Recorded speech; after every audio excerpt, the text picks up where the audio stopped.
It's a wonder how Euphoria can be MIA for 3 years, only for it to be even worse than it was how I remembered it.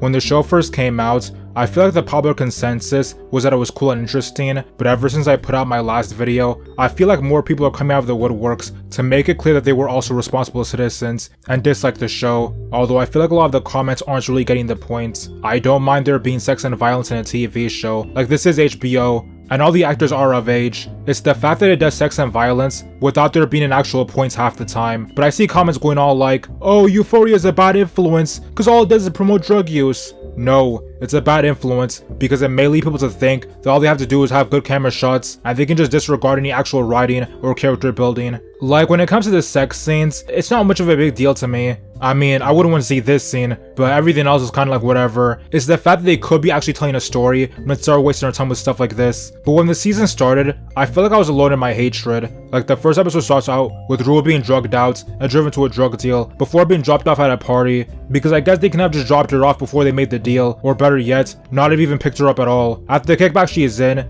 Nate randomly decides he wants to wear Cassie like a fleshlight, and even though they've known and presumably hated each other for like a decade, she agrees. But after nutting, Cassie has to hide in a bathroom because she doesn't want Maddie to see her and know that she just did her wrong. Also, Fez decides to stay at the party for some reason and talk to Lexi, and they act exactly how they wouldn't, given who they are to each other. Also, Rue meets some douche, and Jules is back. The episode ends with Fez giving Nate the hands. Now, when I first watched this episode, the sight of high schoolers committing every sin in the book for no other purpose other than just to show it made me very violently upset. But then I saw all the niggas on Twitter dick riding it, so I thought, maybe I'm just a hater. I mean, the episode does have good cinematography. I guess I don't have a reason to actually hate on it, other than the fact that it's just not made for me. And what do you know? The next 3 episodes turn out to be some of the most mind-numbingly useless pieces of television I've ever seen. Like seriously, these episodes are just Cassie and Nate being lame with each other, Rue, Jules, and the new guy being losers together, and Kat proving she needs to be sent to the next dimension more and more each passing moment. Like there's a subplot where Kyle finds out Fez beat the brakes off his son, so he confronts him.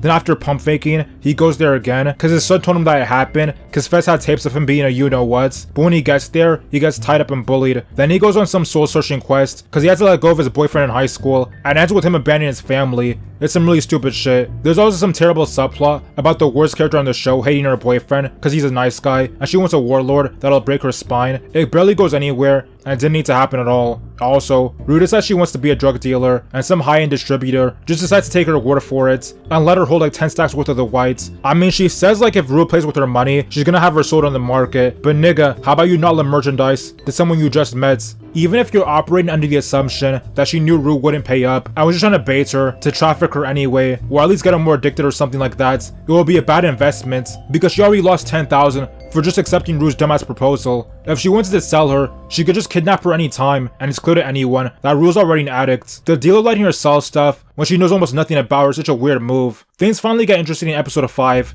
which may be the best of the whole series. So last time on Druggy Ball L, douche hipster told Jules that Rue has been off her own supply this whole time. And then they decide to snitch on her to her mom, which leads to the beginning of the episode where she starts tweaking out because she can't find the white. When she finds out her nigga sold her out, she tells them what we've been waiting to hear for the past 3 years. I mean, on one hand, they kinda helped Rue by stopping her before it was too late, but on the other hand, I hate them, so whatever. Then Rue gets driven to rehab, but she isn't trying to do all that, so she does the dash across town all the way to Lexi's house, where once again, they drop dimes on her, but actually this is an important scene, cause it's where Maddie learns that Cassie's been snaking her, cause Rue starts telling. Then Rue runs on some more, goes back to the dealer's crib, who is surprisingly chill about being down almost $10,000, but whatever. She pretends she doesn't have what Rue needs, then gives her morphine, and when she wakes up, she makes a daring escape. Don't worry, this major drug supplier with multiple armed guards, who Rue owns money to, won't show up for the rest of the season, or even send anyone to come and collect, because that makes sense. The episode after that is back into trash territory. Lexi's finishing up her play and wants Fez's approval. And listen man, when we said these were the best 2 characters in the show and they should have more screen time, we didn't mean together. I mean, I'm not mad at them being friendly or whatever, but they're teasing the romance angle a little too much. Elsewhere, Cassie loses her remaining disciples among the audience by continuing to be with Nate.